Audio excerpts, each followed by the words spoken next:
Buenos días, buenas tardes, noches, dependiendo del país en que se encuentren. ¿Cómo están, muchachos? Aquí estamos como siempre. Aquí estoy como siempre. De esto que vamos a ver, hay otros dos. Uno de ellos lo dejé allí y el otro lo dimos en Telegram. Pero la mayoría de la gente no se va a Telegram. O ve las informaciones y las pasa de largo. La gente está mentalizada solo única y exclusivamente de verdad ver videos en YouTube. Aquí vamos a ver una serie de 4 videos. Y lo voy a comenzar a pasar de una vez. Perdón. Yo no voy a esperar que la gente se esté conectando, el tiempo es oro. Comenzamos de una vez. Si por causalidad el audio no se escucha bien, agradezco que escriban. Comenzamos.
The world is very ancient, and human origins are mysterious and obscure.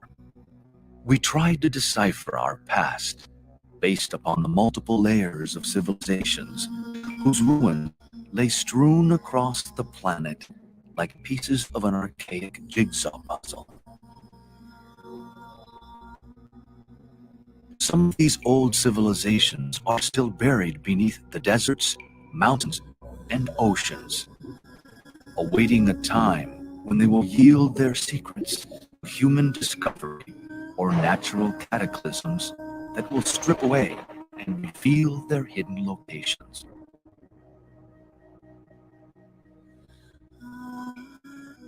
In the unique perspective on history that will be explored in this series, the case for a vaster chronological perspective of history will be investigated, based upon ancient sources hitherto unrecognized by the majority. With limited tools at the disposal of modern science, history has been abbreviated into a narrow band that does not sufficiently explain the vast time period needed to evolve the human form and human consciousness. Deep in our racial memory or collective consciousness lurks the legends and myths of lands and continents that once existed, such as Lemuria and Atlantis. The stories abound of advanced cultures with their arts and technologies that have risen to great heights and then fallen back into the dust of history once again.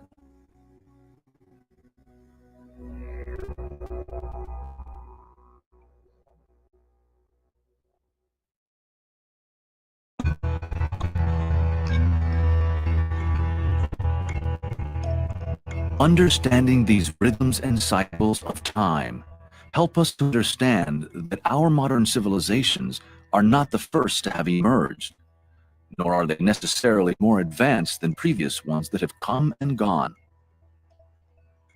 This new approach to history challenges the way we think about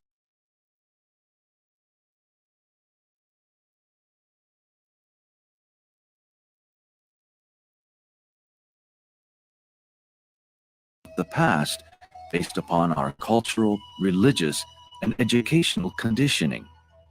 These structures have helped humanity thus far understand the world, but which in today's rapid acceleration of planetary consciousness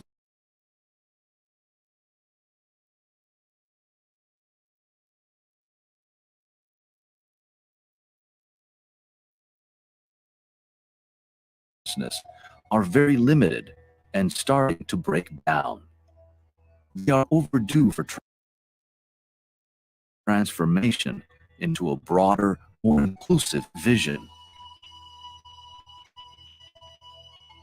The possibility of discovering and understanding the origin of the human soul and its divine pedigree is imminent in our time.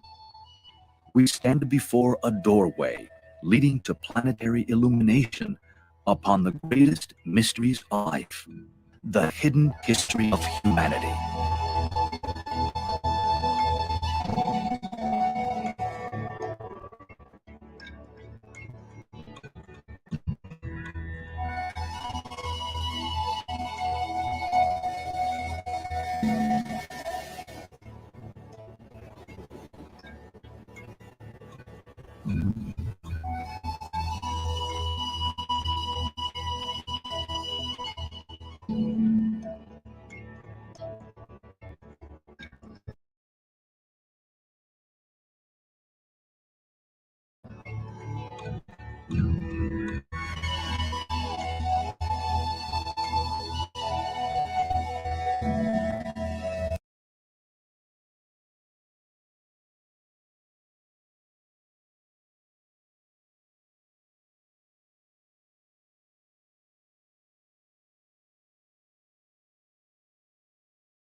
Humanity project is to re-establish the correct chronology and timelines for human history.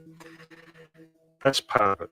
The other part of it is that humanity is disempowered in not knowing its true origins or indeed the chronology. So to establish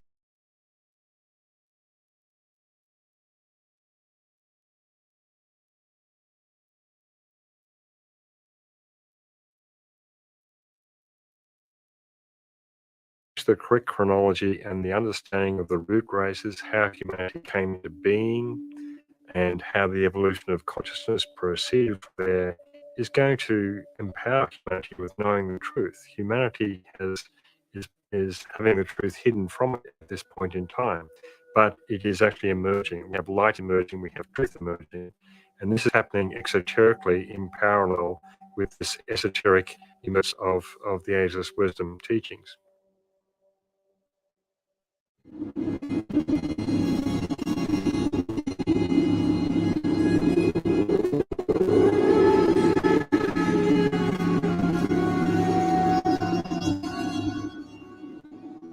Part of the intention of the Hidden History of Humanity series is to present a chronological sequence of history that demonstrates the evolution of consciousness by humanity, the mystery of when the human soul came into existence and its purpose.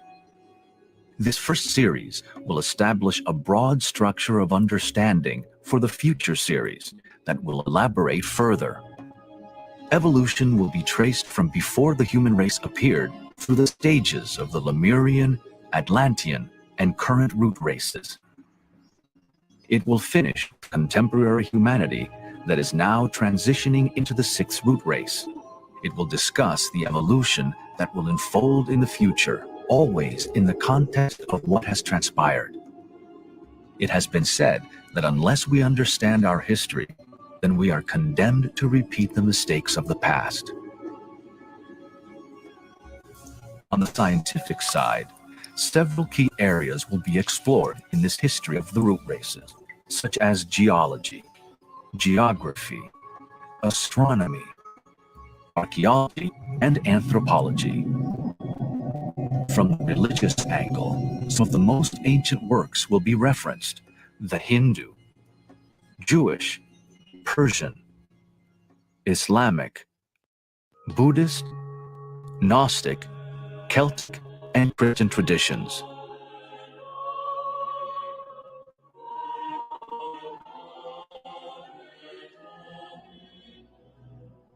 Investigating the hidden history of the world means that we must return to discover the birth of the solar system, of which our Earth is but one participant. Stupendous questions will be explored as to how this solar system came into existence with its subsequent planetary schemes, chains, rounds, and globes.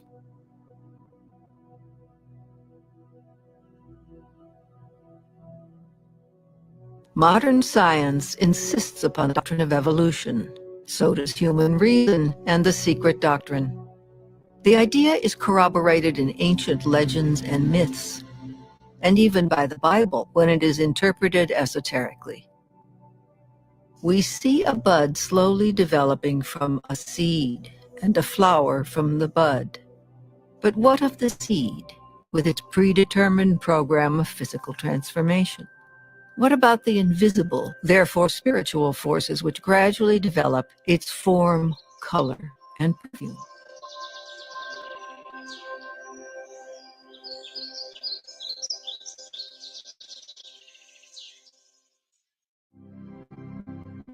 The word evolution speaks for itself.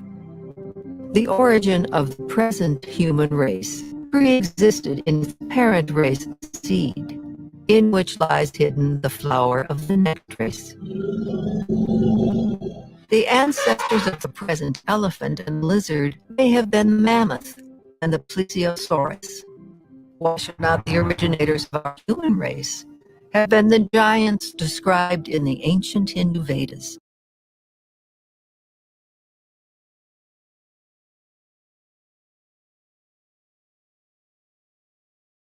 Or the book of Genesis? There are several keys to the mysteries, past, present, and future, of the 7 great root races and the 7 great cycles. Every symbol and allegory is said to have 7 keys, the 7 keys to the entrance door of the mysteries, and that each key must be turned 7 times.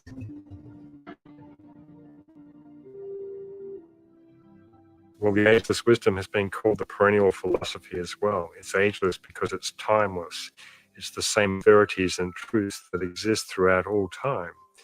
And the ageless wisdom teachings come through to us in many forms, through mythology, through various amanuenses who have been transmitters of the teachings from the hierarchy of the masters of wisdom, through the ancient Vedas, of course, through the spiritual traditions that exist universally.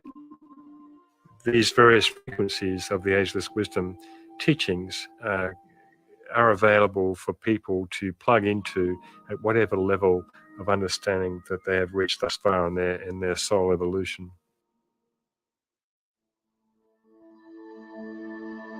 There are several other keys to this study that include psychology, physiology, metaphysics, astrology, and sacred geometry. The synthesis of even a few of these keys will shed light upon the evolution of consciousness in the human kingdom, the purpose of the human soul, and its existence.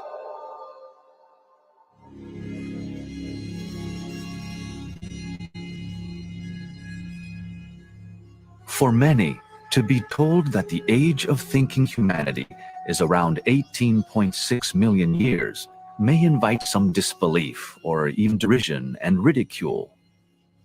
Such is the state of Maya, or illusion, in which we all live, conditioned by thousands of years of wrong thinking, religious propaganda, ignorance, and lack of spiritual education. The somewhat overdeveloped concrete mind of humanity in this 5th root race is a particular liability, in that it does not recognize the subtle so easily, only that which is tangible. History, with its many evidences of past civilizations, is in a tangled and confused state.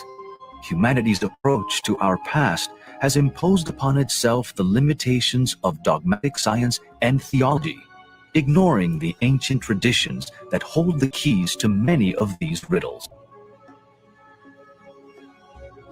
We live in a time of the approaching astronomical cycle of Aquarius, where the ancient mysteries will be reinstated after thousands of years of being hidden from the eyes and ears of the profane.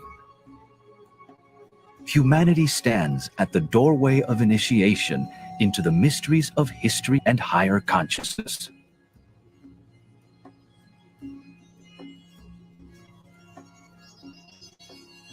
There are many isolated strands in history that can be drawn together. There are many facts that can be collated, especially those corroborated by direct as well as inferential evidence found in ancient literature and history. This is one of the fundamental purposes of the Hidden History of Humanity Project's books and video series.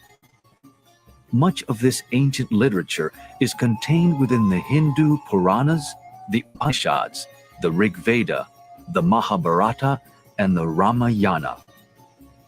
This is logical, for the Hindu tradition is the oldest of our current races.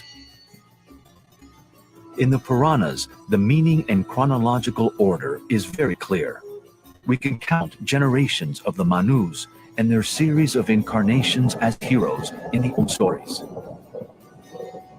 The Manu sets the tone and type of any given race in terms of its evolutionary goal.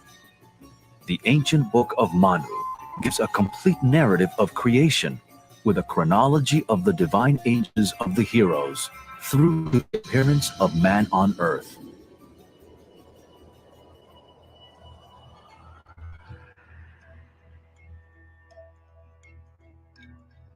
Likewise, in the Egyptian tradition, all the lists of past kings were recorded carefully, documenting races and subraces, reaching right back into ancient Atlantean and Lemurian history.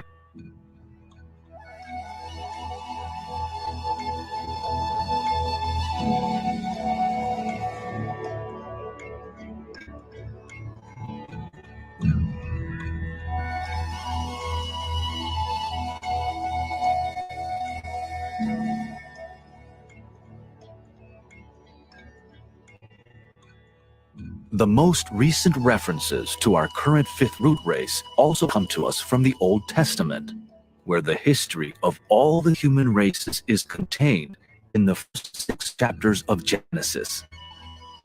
Much of this will also be explored in this series. Genesis, from chapter 4, verse 16, through to the end of the 5th chapter, gives purely historical facts taken word for word from the secret book of Numbers in the Great Oriental Kabbalah. The patriarchs of the Old Testament, such as Adam, Cain, and Seth, are the same as the Hindu Manus who set the tone, impulse, and purpose for each evolution in the root races, subraces, and branch races.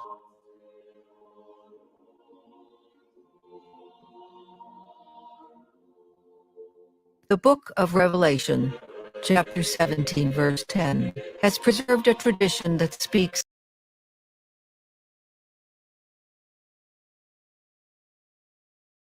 of the 7 races, where there are 7 kings, 5 of whom have fallen, 1 is, and the other is not yet come.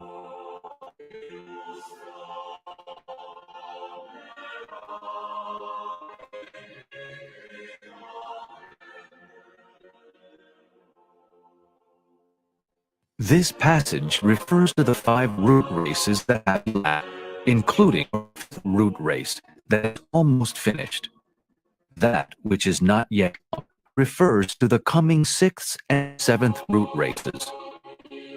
Interpretation of the Bible, both in the New and Old Testaments, and based upon the secret sciences, has to be fully exposed with its many allusions to the septenary constitution of earth and man, to 7 major cycles or rounds, and the 7 root races.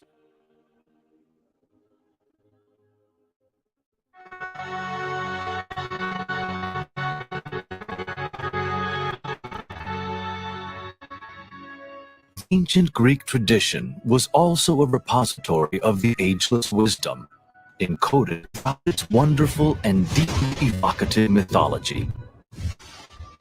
Greek allegories give to Atlas 7 daughters, representing the 7 subraces of Atlantis. These daughters are the mothers of famous heroes, the founders of many nations and cities. Astronomically, Atlas's daughters are the 7 Pleiades. The two are connected with nations whose destinies are shaped by events of their early lives, according to universal karmic law. In the Greek tradition, the races are divided into the Golden, Silver, Bronze, and Iron Ages, and have an identical correspondence to the Hindu cycles, such as the Kali and Satya Yugas. The 3 one-eyed giants of Greek mythology are a reference to the last sub-races of the Lemurian root race. Hence, we can see the ageless wisdom or perennial philosophy that lay hid in universal mythology and religion. The same or similar stories are told in all cultures, indicating the consistency and veracity of these ancient stories within the collective consciousness of humanity. Mythology is one of the great keys to studying the mystery, because the mysteries are included in mythology, in Greek mythology, in Scandinavian mythology, mythology of all traditions. Like music, mythology is one of the great universal languages that we can understand and which anyone can tap into quite easily for understanding archetypes that describe various stories. In mythology, we have the stories of all planets and their relationship personified by the gods. We have Jupiter and Mars and Venus and Mercury. They all have these various stories which describe their relationship with one another. The ancient Christian teachings are all mythologies, East and West.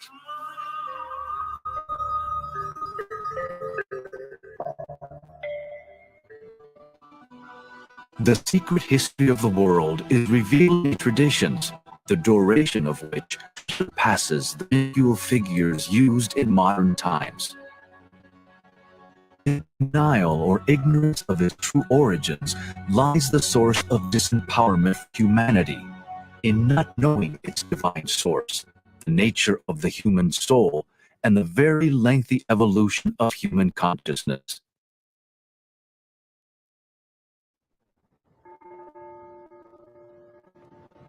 Who today really reflects on our true history and ancient past, preoccupied as we are in a busy world trying to survive? Most people accept the culturally conditioned view of the Western Bible and or modern science, both of which do not, on the average, offer more than 5,000 to 10,000 years of the origin of human civilization. However, this is changing in some fields of science, going back into hundreds of thousands or millions of years in some cases. In our current 5th root race, resonant with 5, the number of mind, there has been achieved a perfection, refinement, quintessential expression of concrete mind. Although this has brought many benefits in science and technology, its shadow expression via the critical mind tends to be set at the expense of the love principle.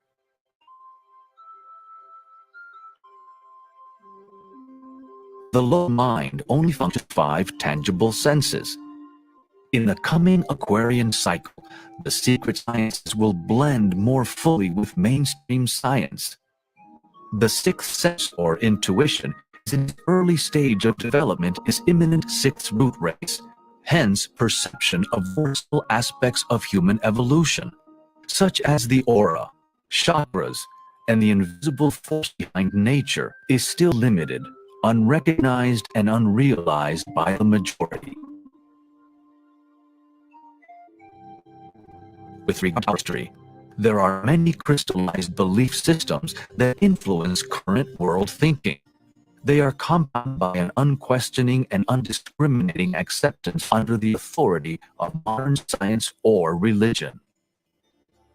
Likewise, history tends to stay in a straitjacket of conformist consensus thinking that excludes any other viewpoints. This is changing, however, almost imperceptibly, as inquirers from many disciplines are questioning existing viewpoints of the status quo. They are uncovering more and more evidence that will continually transform current thinking. This Hidden History of Humanity project series is part of this incoming wave, expanding our worldview, pushing us ever forward in our evolution.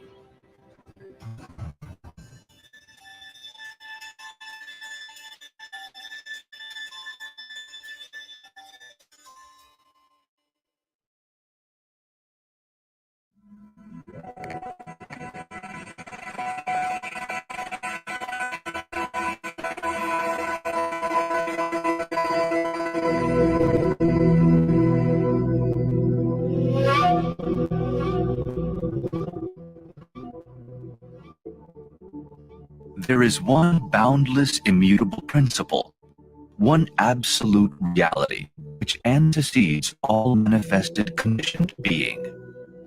It is beyond the range and reach of any thought or expression.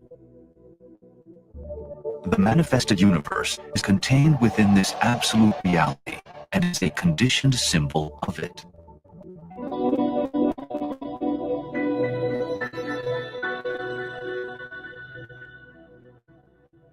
Our planet and the whole cosmic scheme, with its suns, constellations, galaxies, and attendant planets, are part of one great cosmic plan whereby ever-increasing expansion of consciousness occurs.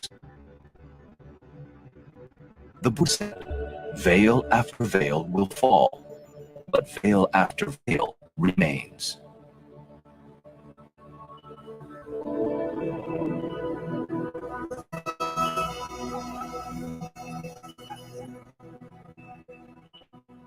The cosmos is ever expanding. Speculation on the intelligence's hierarchical orders of worlds is evident in many traditions. One can only ponder on the rich diversity of life within this living cosmos.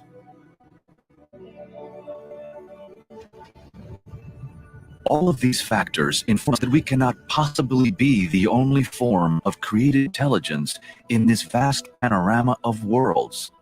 And humanity is coming to this gradual realization and imminent revelation in fact.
The Earth incarnates over many vast cycles called rounds or manvantaras in the Hindu parlance. These cycles pour through the various so-called globes, chains, and schemes of Earth evolution.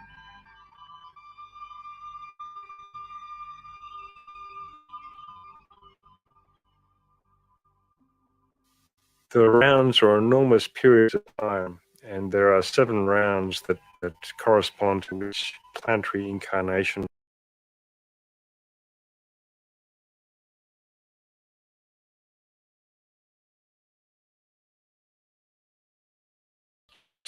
Time about 1.93 billion years, halfway through this globe period. And these rounds are broken up into 2 other cycles of 317 million years each, and these are called Manvantaras. Manvantara, that can be a generic name applied to any cycle. It literally means between 2 manus, and the manu is the being who sets the archetype for any particular race.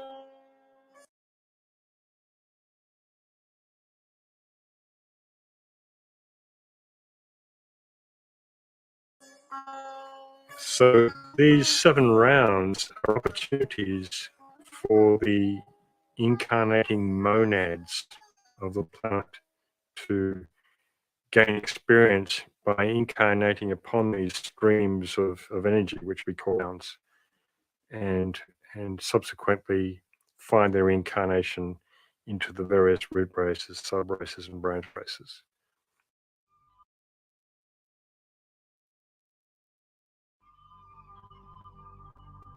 In this diagram of the Earth scheme are 7 large circles called chains.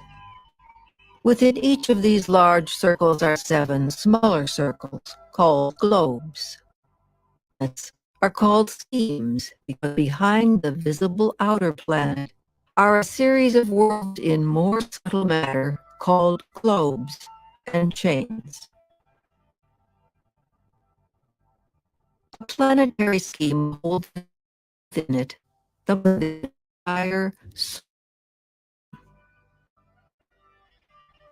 Our planetary logos, which is the ensouling entity of our physical Earth, undergoes many incarnations, which are called globe periods.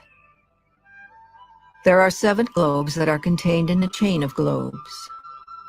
These 7 chains in a scheme make a total of 7 times 7 equal 49 globes. They represent past and future incarnations of the life we call a planetary logos, or God, upon our planet. Note that the current incarnation of the Earth is chain number 4, the central chain of the 7 chains.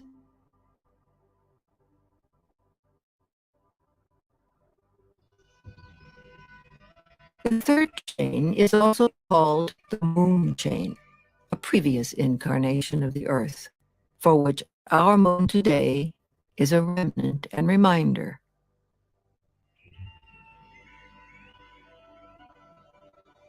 So the rounds and globes and chains refer to the greater picture of evolution. So if we're considering the whole solar system as an incarnation of the great life that emanates from Sirius, then we can get into a little bit more detail in the solar system. Every planet in the solar system is regarded as a planetary scheme, and within that scheme exists the globes and the chains, each particular planetary scheme, which is a microcosm of the entire solar system. So various globes and chains within the Earth scheme are named the Neptune chain or the Venus globe and so forth. And of course, all these planetary schemes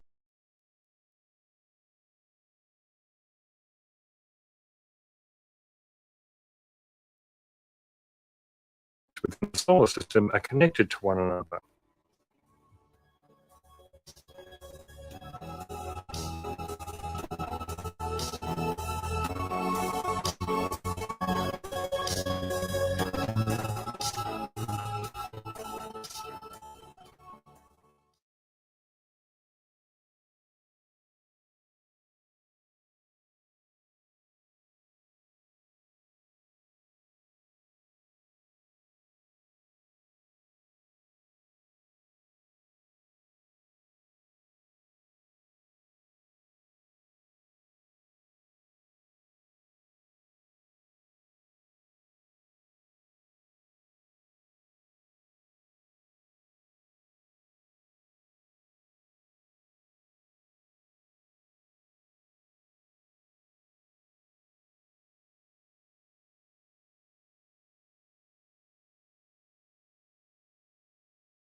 Ya colocó el segundo.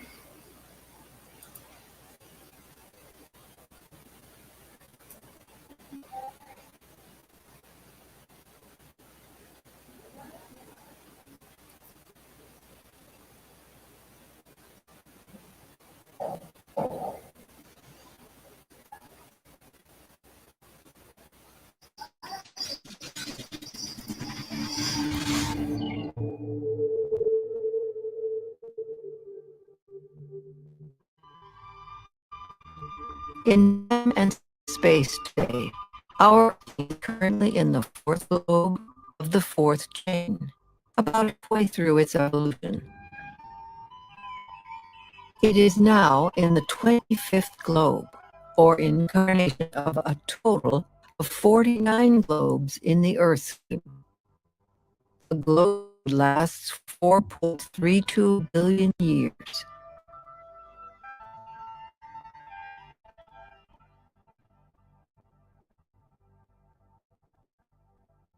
The solar system as a whole is said to be at the middle point of evolution on a larger scale of some 155 trillion years.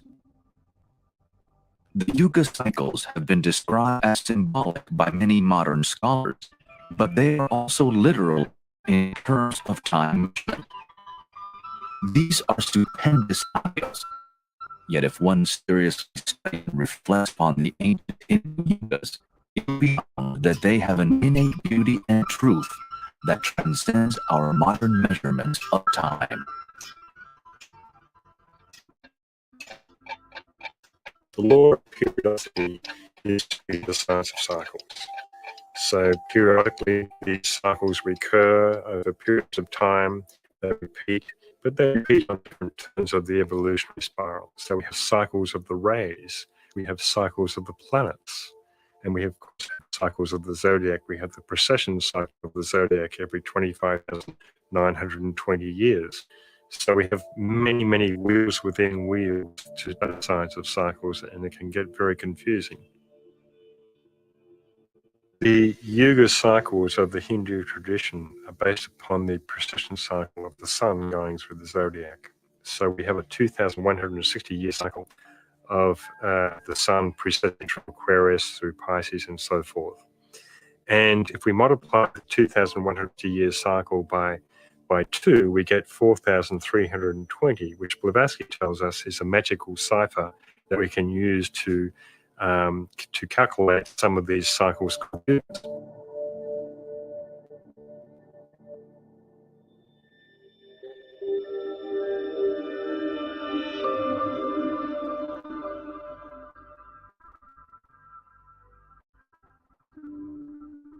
Here is a simple representation of the proportion of the four yugas that comprise a Maha Yuga, or Great Wheel. The lesser yugas, or wheels, are the wheels within wheels. The yugas above describe the four yugas of this current fifth root race that started almost 4 million years ago, starting with the Satya and moving clockwise through the lesser yugas to finish at the Kali Yuga that started around 3000 BC.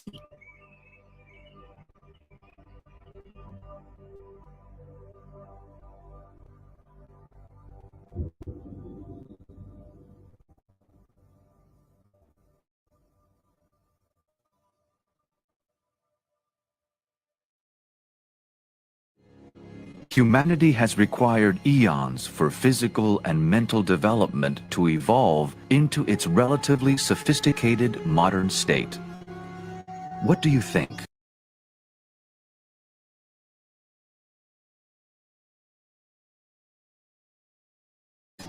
Have you ever wondered just how long it's taken human evolution to unfold?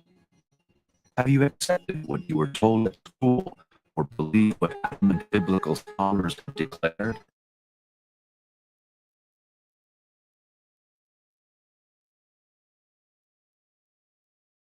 Have you gone along with modern science authority? How can we consider a longer time frame for history, which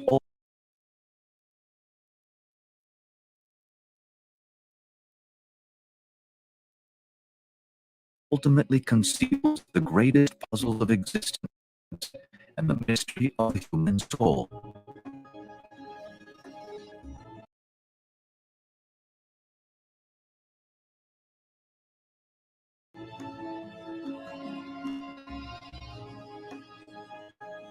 When the traditions of the most ancient cultures are consulted, we find, for instance, that the Hindu calendar, known as the Tirukana Panchanga, gives the beginning of our strictly human evolution in this cycle at around 8.6 million years.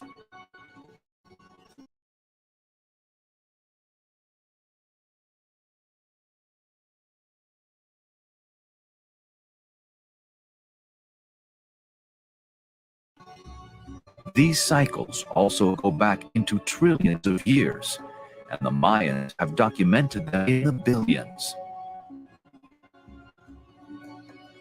Are these figures fanciful, symbolic, or factual and literal? Although there are paradoxes about certain timescales between ancient sources and modern science, there is agreement about some of the really big cycles. For instance, noted scientist, the late Carl Sagan, said, The Hindu religion is the only one of the world's great faiths dedicated to the idea that the cosmos itself undergoes an immense, indeed an infinite, number of deaths and rebirths. It is the only religion in which time scales correspond to those of modern scientific cosmology. Its cycles run from our ordinary day and night to a day and night of Brahma, 8.64 billion years long, longer than the age of the Earth or the Sun.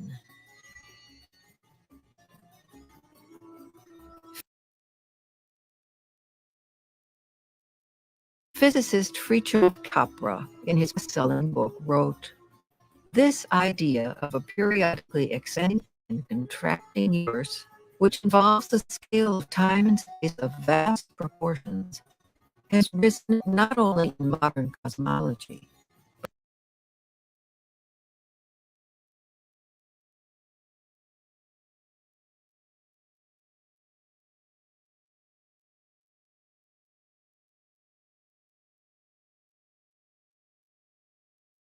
but also in ancient Indian mythology. Experiencing the universe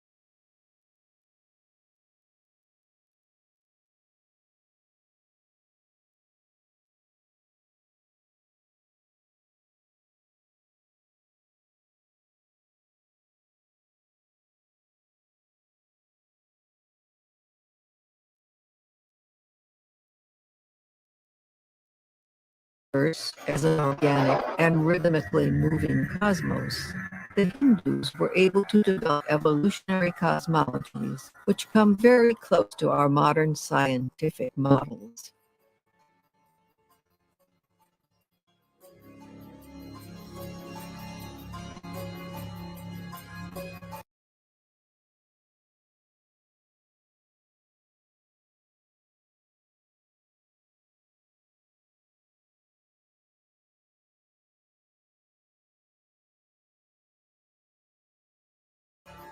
revitalizing the truths of this existing paradigm of the science of cycles is another purpose of the Hidden History of Humanity project. It is an inherent part of the ancient wisdom of several cultures, part of our racial memory we can all intuitively tap into and understand. The key is to experiment with these laws by not dismissing them out of hand. inquirers in their specific disciplines may find a great expansion of understanding through the application of the law of cycles. All cycles take place to a lesser degree within the time span of the so-called 7 verses, whilst a far vaster reach of time encompasses the globes, chains, and schemes.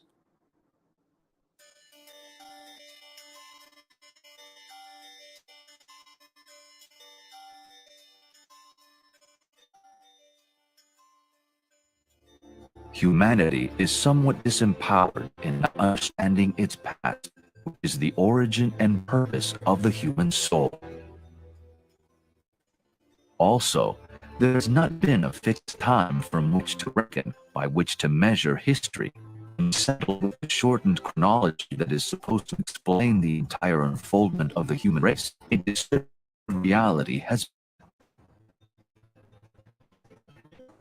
The spiritual path is one of forever peeling back layers of illusion, and the mystery of human evolution is one of the greatest secrets yet to be fully revealed.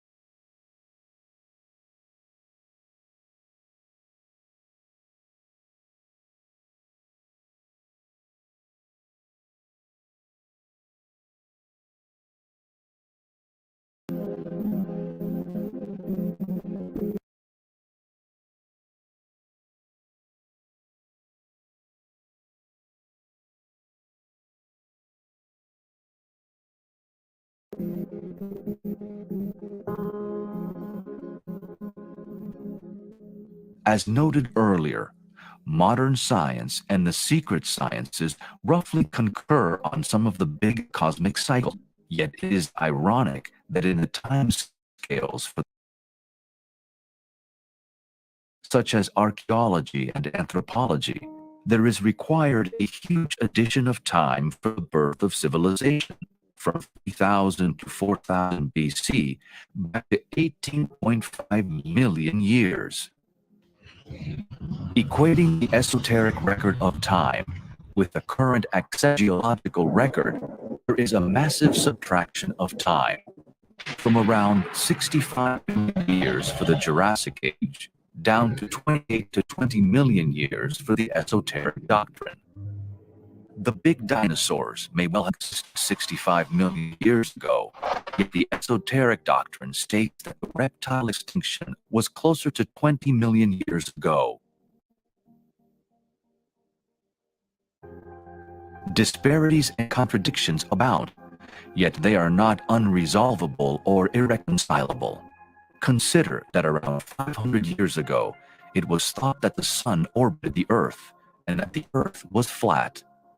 Now, that illusion has been stripped away and transcended thanks to the astronomer Copernicus. Yet, despite all the amazing scientific advances since then, accompanied by expansions of human consciousness with regard to Earth's true history, in some ways, we still live in relatively medieval times. Now, humanity's next phase of penetrating the veil of Maya is to understand just exactly how old it is.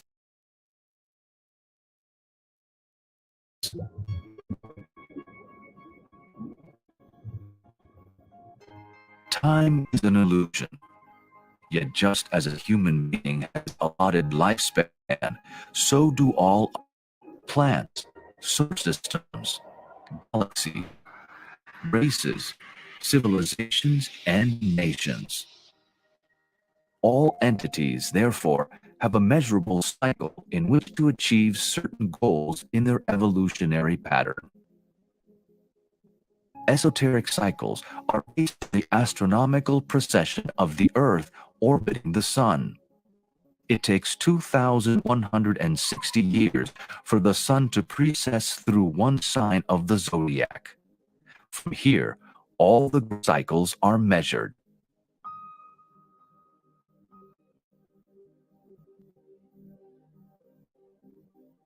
In this simple table, the chronology of science is on the right-hand side, whilst the chronology of the secret sciences is on the left.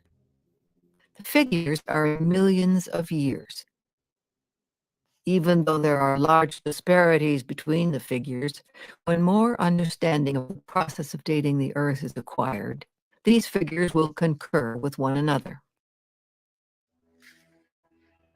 In this table, we can see that the astronomical precession cycle of 2,160 years is the basis for all the greater cycles, of how 12 of these cycles create a great year of 25,920 years. Of how multiples of the 4,320 cycle create the figures of the Hindu yugas. Then as we move down the table, we can see how these yugas mathematically compose the Mahayugas and the Manvantaras, or rounds.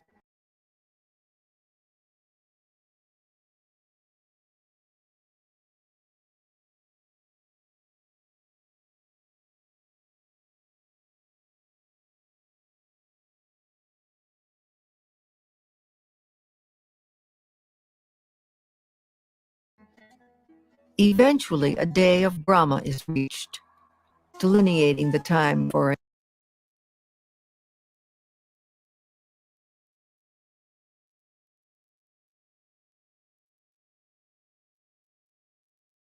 an entire globe period, or one incarnation.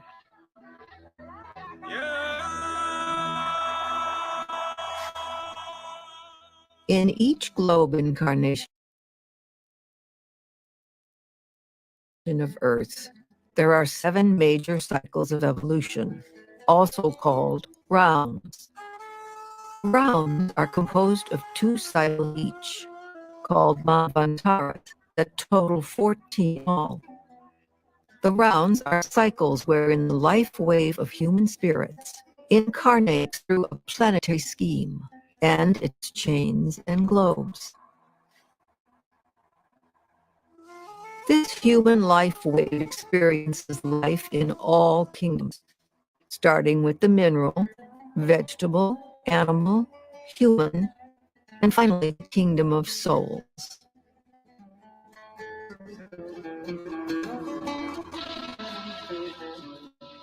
What is our purpose as spiritual monads to embark upon such a long journey through all the kingdoms? Part of the answer to this mystery is to evolve and grow, and to bring evolution upon Earth to perfection, eventually to the status of a so-called sacred planet. This has ramifications for the greater life of the solar system and its own evolution as a whole. We can see, therefore, the inseparability of ourselves from the great Creator and all kingdoms in nature. They are all modes of expression for this great being.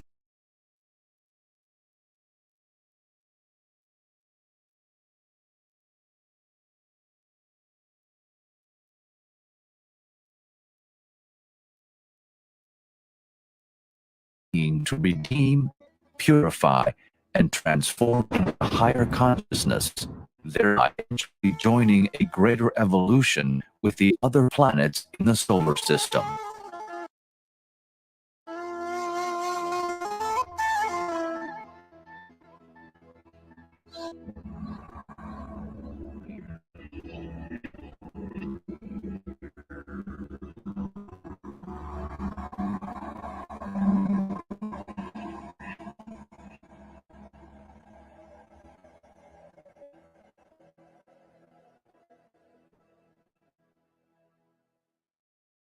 Now, the rounds are the cycles of time of the various groupings of monads that cycle through the globe and chain of a particular scheme.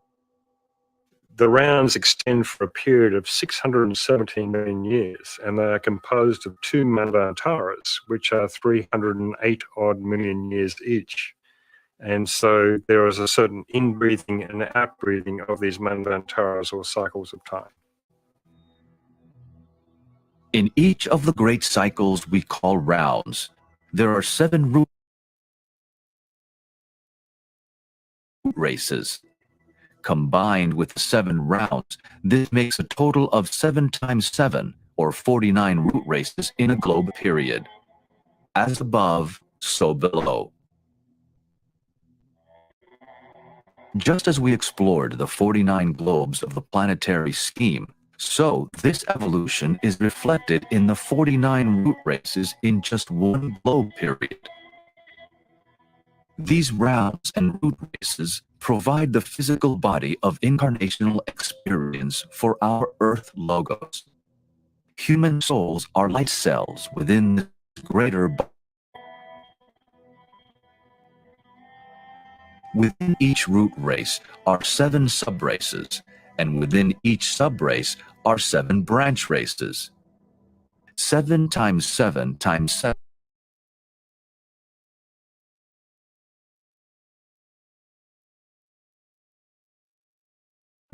equals 143 races, all with their allotted cycles, providing a highly diversified human expression throughout the ages.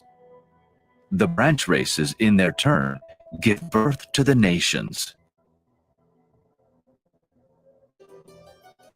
A root race is a planned unfoldment of consciousness, where a certain archetype is created by the so-called manu of the races, and various civilizations unfold within that particular time period of a root race, which of course encapsulates 7 subraces and 7 branch races within each subrace, giving many, many different incarnations, possibilities of civilizations, and of course all the soul groupings, the 7 race soul groupings, who incarnate through those particular branch races and sub-races and root races to gain experience, and of course all aim towards enlightenment and liberation ultimately.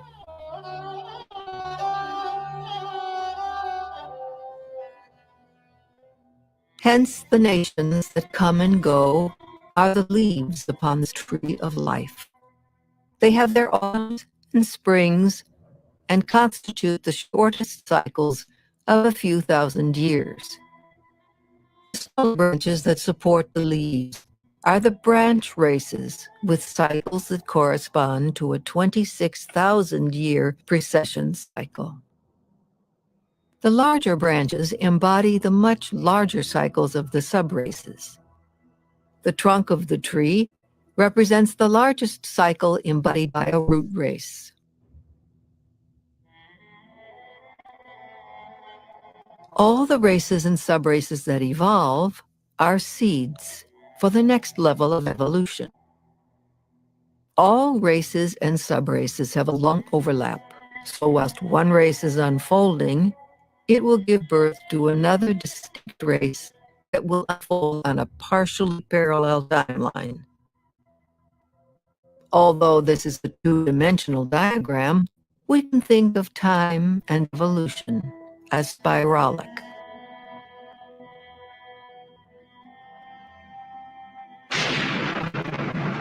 The root races started around 150 million years ago, during the latter part of that immense cycle we call the 4th round.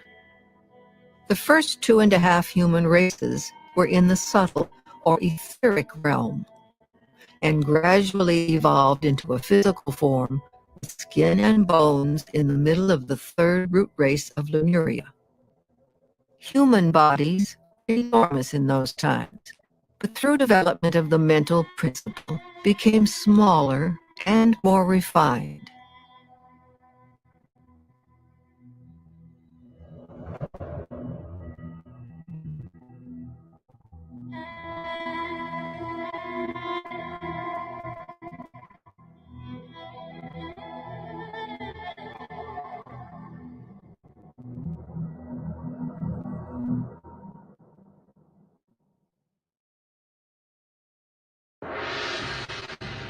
Halfway through the 3rd or Lemurian root race, a precise evolutionary cycle, a magnificent preordained spiritual event occurred on Earth.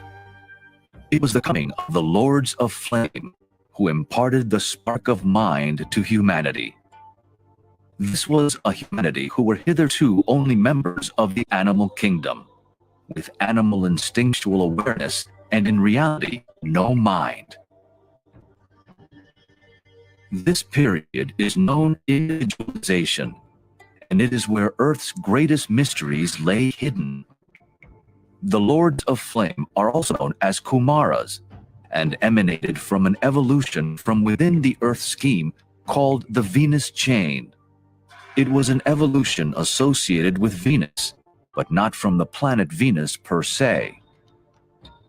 Remember, each planet is a scheme of chains and globes, which are a microcosm of the solar system.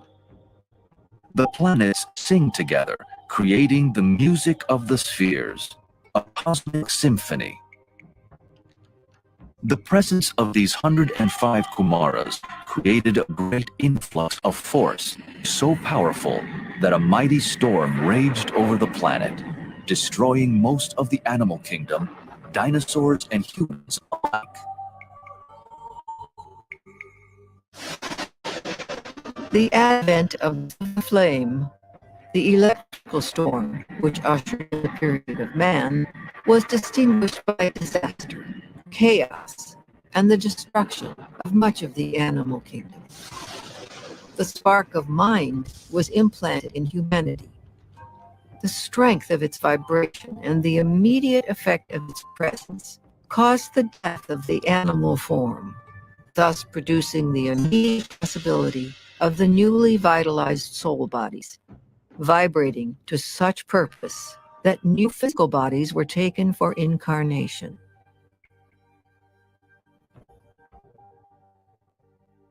This individualization period occurred in the third branch race of the subrace of the third root race, Lemuria, expressed as 333. The number 3 relates to the Universal Mother who births all forms.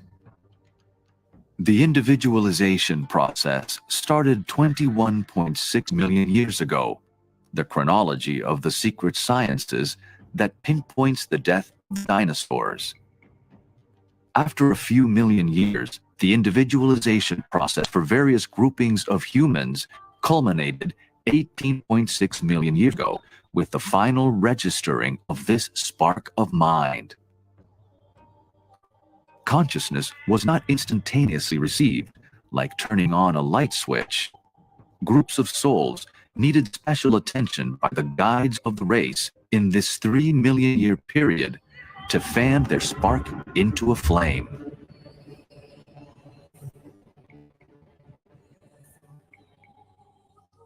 During this period, another miraculous evolution occurred.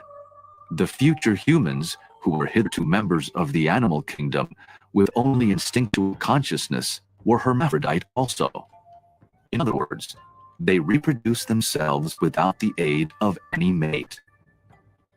Thus, hermaphrodite humanity gradually transformed into a two-sex species over this 3 million year period. By the time the process was completed, it corresponded to the completion of the individualization period 18.6 million years ago in the fifth subrace of Lemuria. Male and female then started to reproduce the way humans do today. Adam and Eve in the garden represented this separation of the sexes, whilst the eating of the apple was the gaining of consciousness. This biblical story will be covered in greater detail in this series. If we study the individualization period, we can find most of the mysteries of humanity are encoded around this time. The period of individualization represented the awakening of humanity, who were previously part of the animal kingdom, unawakened pretty much with animal consciousness at that time. It occurred back in Lemurian times, halfway through the race, and was kick-started or triggered by the so-called laws of flame from an evolution within the Earth scheme. This evolution within the Earth scheme is associated with Venus, but it was not Venus per se. The presence of these beings, the Maras or Lords of Flame, created an electrical field around the planet that ended up destroying most of the kingdom at that time.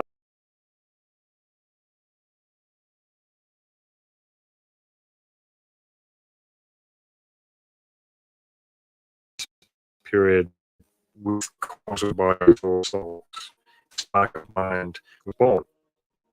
This occurred around about 21.5 million years ago, but it took 3 million years to fan the spark of mind into a greater flame, so to speak. And over this 3 million year period, humanity became influenced in various ray groupings around the planet. So animal man at the time went from instinctual consciousness to individual self-consciousness. They became self-aware. And this particular period is delineated in the in Genesis, where Adam and Eve knew each other. This was the time of individualization, sort of more or less mythologically expressed.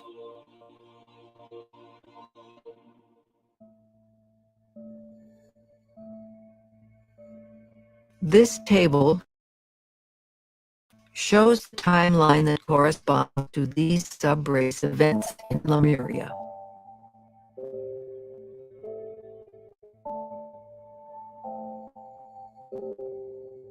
Gradually, all the lords of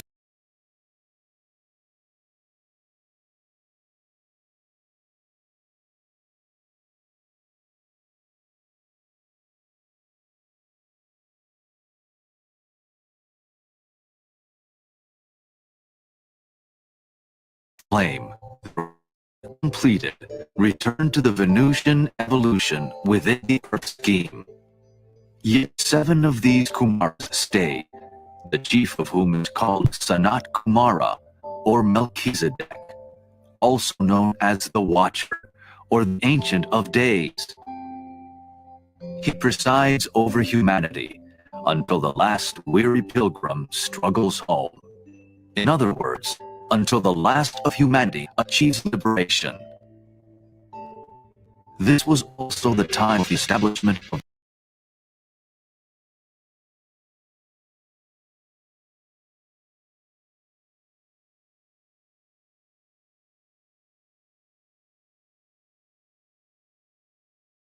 the planetary center called Shambhala, over which Kumara presides.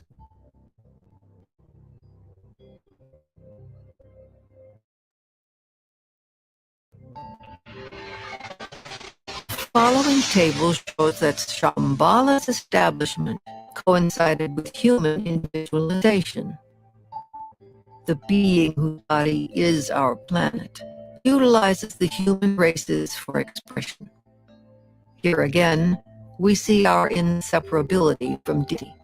Our evolution contributes to the greater evolution, and vice versa.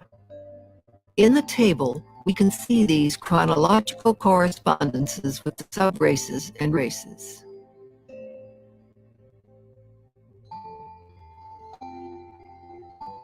The humanity of the ancient time was enormous in stature, though evolution has been refining and decreasing in some present day.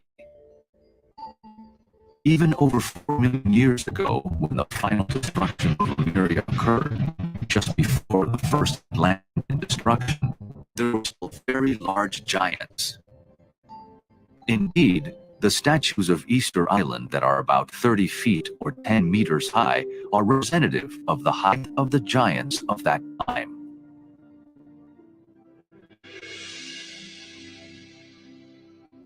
Of all the mammalians, man is the only one whom science does not allow to have dwarfed down like all other animal frames. A decrease in size is allowed from dinosaurs to the present-day reptiles, but not for man. This is partly due to the so-called lack of evidence of physical skeletons, because of factors such as the action of sand on the ocean floor upon bones, or that cremation was universal up to 100,000 years ago. This will also be explored in depth later in this series. Because such a small time period of 6,000 to 10,000 years for human development has been assigned by contemporary science, it does not allow sufficient time to turn the idea that giant humans gradually decrease in size over a period of millions of years in parallel with the reptile kingdom. In other words, in Lemurian times, humans were about the height of dinosaurs. Over the past 20 million years, reptiles and humans have decreased to the size they are today.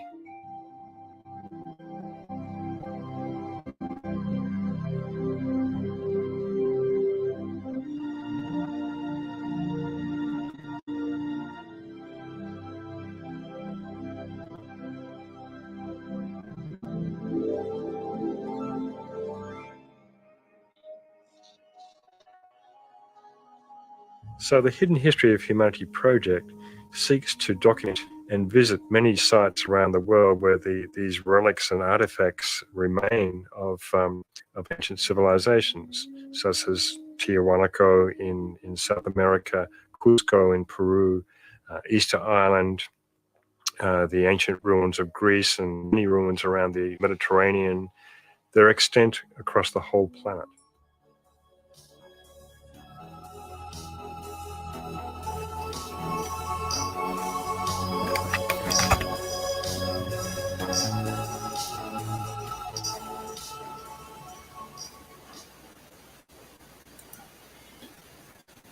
Fíjense, editor, el documental, y son dos más.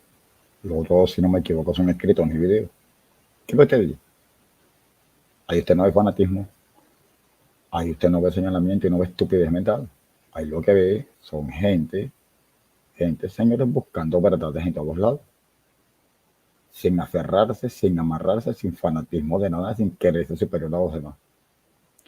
Tampoco están haciendo como se ha hecho en redes sociales los vendespíritus, que se creen superiores a los demás, haciendo grupitos que con una mentalidad salvando la distancia, o como usted quiera llamar, a estas cosas raras que han dañado a la humanidad. ¿Miento? Por ejemplo, pregúntale a esos vendespíritus qué quiere decir en verdad se movió el reloj de Acaz. Está en la escritura. Dígale que me lo explique. Dígale aquí, régalo. Dígale que en cualquier lugar, dígamelo, explíquemelo. No lo puedo explicar. Puro bla bla, repitiendo como un loro lo que dejaron las pestes. Explíqueme usted el verdadero y real significado de lo que quiere decir se movió el reloj de Acaz. Está en la escritura. No son fenómenos, pues. Todo está en todos lados. En todas estas cosas que están por allí, arte, ciencia, tecnología, todo está en todos lados. Ahí hay cosas que nos dejaron regaladas. El problema no es que nos están engañando. El problema en este punto en el cual estamos hoy, en el tiempo que estamos hoy, es que a usted no le da la gana de ver lo que debe ver, porque su mentalidad sigue atrapada en aquello, lo que llaman atrapamiento. Vayan a buscar qué significa atrapamiento. Esa mentalidad que quedó atrapada y diluida ya, la traes a la verdad y a los 5 segundos se devuelve para atrás. Que voy a un ejemplo, Telegram. Ya en los canales de Telegram han entrado porcentajes muy leves de gente, la encuentra muy leve, pero ahí hay señores que dicen las verdades de hace varios años. Entraste allí 5 años viendo verdades y terminan en un canal de YouTube de gente que lo que hace es dañar con algo que tiene push. Si eres pestífero o pestilencia, o lo contrario, si eres un ser de bien, la lengua. El mensaje que tú emites, las palabras que tú emites, generan, crean, condicionan. ¿Qué hacían los pseudo, no sé qué cosas líderes de no sé qué que eran genocidas? ¿Qué hacían? Con la voz generaban lo que les daba la gana y los pueblos se mataban. Eso y millones de cosas más, pero eso es la base principal con la cual nos engañaron. Y ellos repiten exactamente igual, copian, aman lo que según dicen odiar, parte 2. 100 miserables en un canal gesticulando odio contra otro. Eso va a ser penado en extremo. Escríbalo. De que ya estamos en donde tenemos que estar. Por ahí con el otro video. Eso está por allí de hace bastante rato y nadie lo quiere ver. Porque repito, busque qué significa se movió el reloj de acá. Ahí también hablan, ahí eso nos lleva a la Atlántida. El planeta Tierra es un ser vivo. Hace muchos años, estando yo niño, si no me mal recuerdo, yo tenía 8 años. Un científico, un consejo científico a nivel mundial, no me acuerdo en qué país, planteó que el ser humano, el planeta Tierra, perdón, es un ser vivo. Lo execraron. Hoy en día recontra comprobado. Hasta el gato se da cuenta. Son varios reinos. Todos tienen vida. ¿Una planta tiene vida o no? Le pregunto a usted. Un mineral también. Un ser humano también. Entonces, tres reinos. El otro es el espiritual. Ah, te diré cuenta hoy. Pero si le crees a toda esta basura genocida, que ya no existe, falsa monarquía no existe, jesuitas masones no existen, Vaticano no existen, políticos en el mundo no existen. Solo queda peste que va a ser limpiada y está siendo limpiada. Vea bien, entiéndalo de una vez.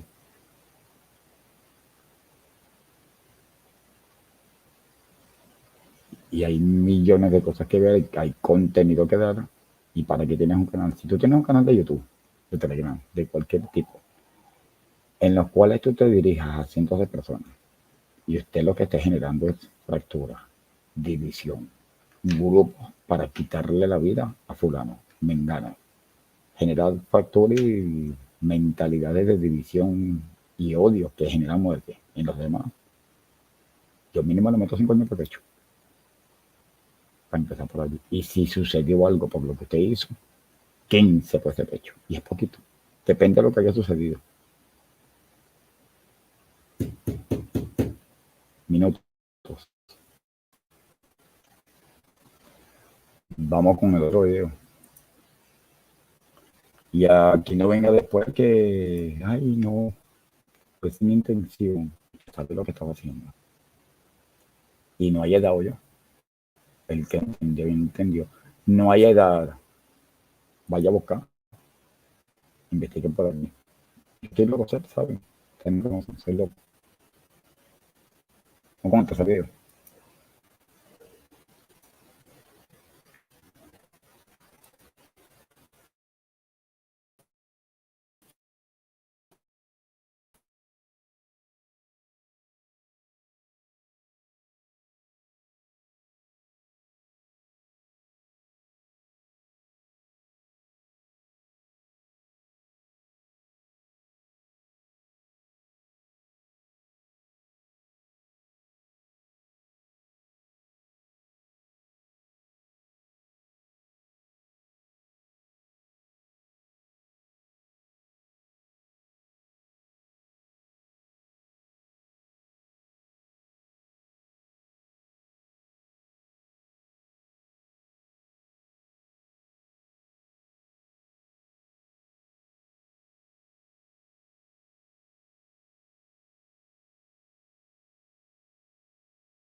Tardo un poco descargando el video.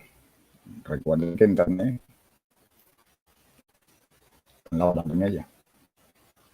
Por cierto, su barrio, ¿verdad? La gente buena sale por la nueva internet. Lo que no sirve ni se imagina. Saludos. Está descargando muchachos. Por eso es que cada video de esto es media hora. Nosotros estos videos en Telegram. Sí, hace bastante rato. Sale la gente en Telegram. Viendo estos videos. salen a colocar informaciones estúpidas. No les interesa. Da tristeza que una persona tenga el samelopio tan putrefacto. No es porque no quiera. El push se los lleva a la mala intención de calle. Y este tipo de asuntos no les interesa. Viven esa vida arrastrada, ruin y miserable, muchachos, que es lamentable, pero es verdad.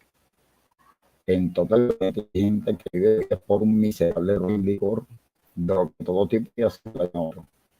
Esa basura no sirve. Es el excremento que tienen todas nuestras naciones. Los que matan a los demás. Los que hacen lo que sea, y es aquella. Vive allá. Si está ahí, acabo de llegar, no lo vi, es ella, es aquel, ellos. Ni lo entendan. Lo van a entender todavía que viene. Bien bonito, lindo y bello. Lo van a entender bellísimo.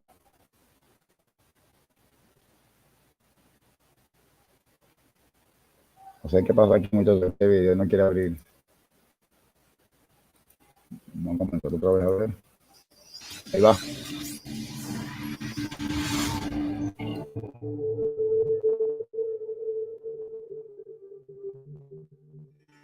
In fact, this architecture is called Cyclopean pentagonal architecture, which size blocks open with 5 sides fitting and creating earthquake-proof walls and buildings. And so we have many instances of ruins extended around the world that have this kind of architecture.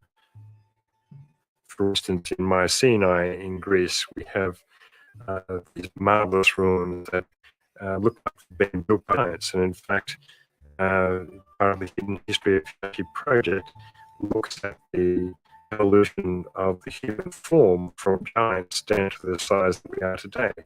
And in fact, these giants built, in fact, we were talking about Cyclopean architecture, we're talking about the Cyclops, the legendary giants with the one eye. And these giants did exist back in Lemurian times, and actually this man handled these enormous blocks that weighed many tons into position.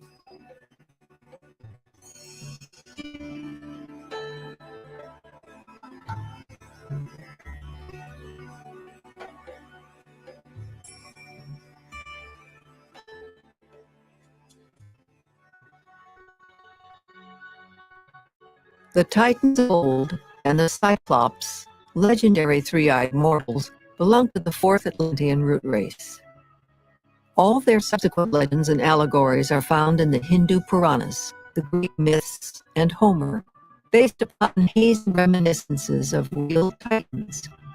Men of superhuman, tremendous physical power enabled them to defend themselves and hold at bay gigantic monsters of the geological Mesozoic and early Cenozoic times.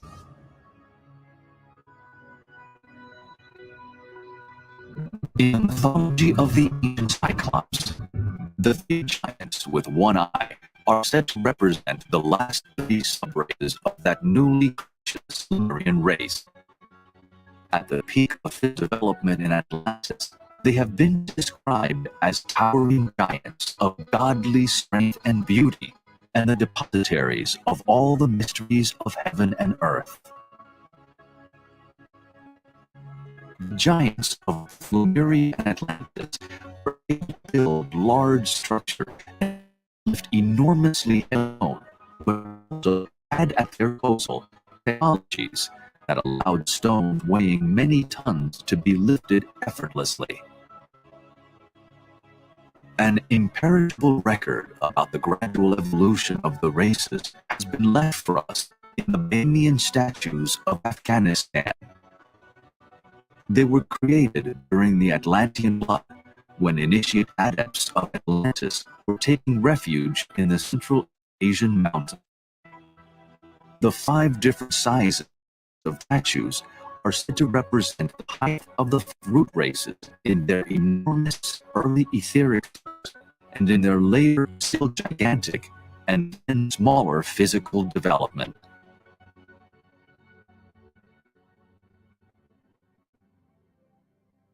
the civilizations in Lemuria and Atlantis also had access to technologies based upon sound that was able to create a vacuum and lift these blocks effortlessly. These blocks that weighed many tons, or to transport them from many miles away to their particular site, such as Stonehenge is a good example of this.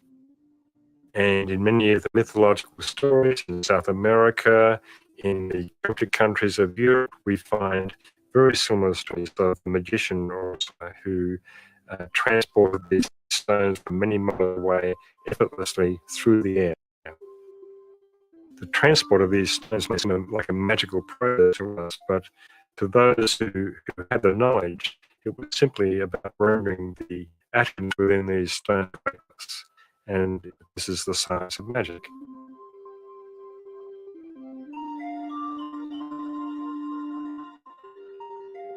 It's important for humanity to understand their true origins because we really don't know. Most people do not think about history. They have a vague sort of idea that we came from somewhere, came from apes usually. This is what's taught in high school. And we evolved from apes somehow into human beings. Well, the secret doctrine states the opposite, that in fact apes were a byproduct of human evolution that went on one stage back in the Lemurian times. It was part of the plan of planned evolution. These beings, so-called narrow-headed, I think Blavatsky gives one term, bred with animals that created monsters, all sorts of hybrids that were unintended for the evolutionary goal. Apes of today are descendants from some of these hybrids and monsters that were created back then, and are a reminder of the human transgression that took place back in Lemurian times.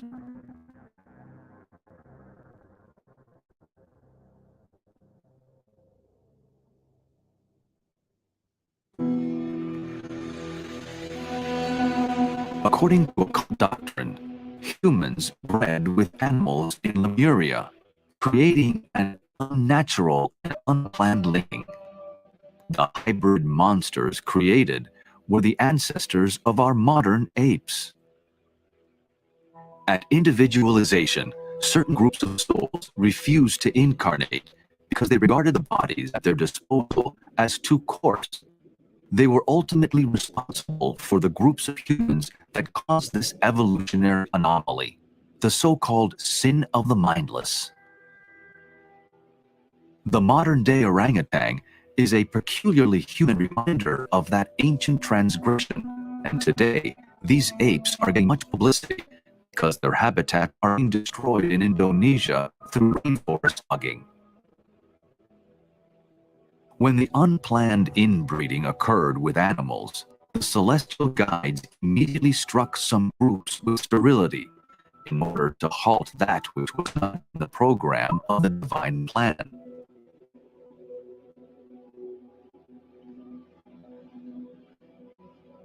Can we imagine if this one fact of the secret sciences was considered? That apes were created by humans breeding with animals? What a dramatic revolution in consciousness would take place in how humanity views itself. Currently, in educational institutions, a 5,000 to 10,000 year history of the human race is taught, and it evolved from apes. Humanity, however, has a much more divine and ancient pedigree. Madagascar was once part of the Lemurian continent and boasts dozens of species of lemur monkeys. Lemuria was originally part of a long prolongation of land, but the main continent extended from Madagascar in the west, encompassing India, Australia, and Indonesia, right across the Pacific Ocean, taking in Easter Island, Hawaii, and parts of the Americas. Australia is the largest surviving remnant of this once vast supercontinent.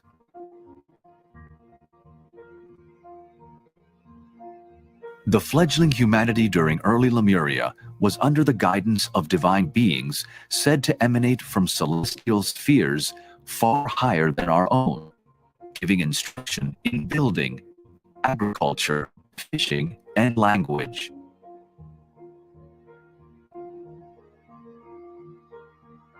These divine beings are the source of modern speculations that Earth has had many visits from ancient aliens. These same speculations tend to attribute everything to them, which is not necessarily the case.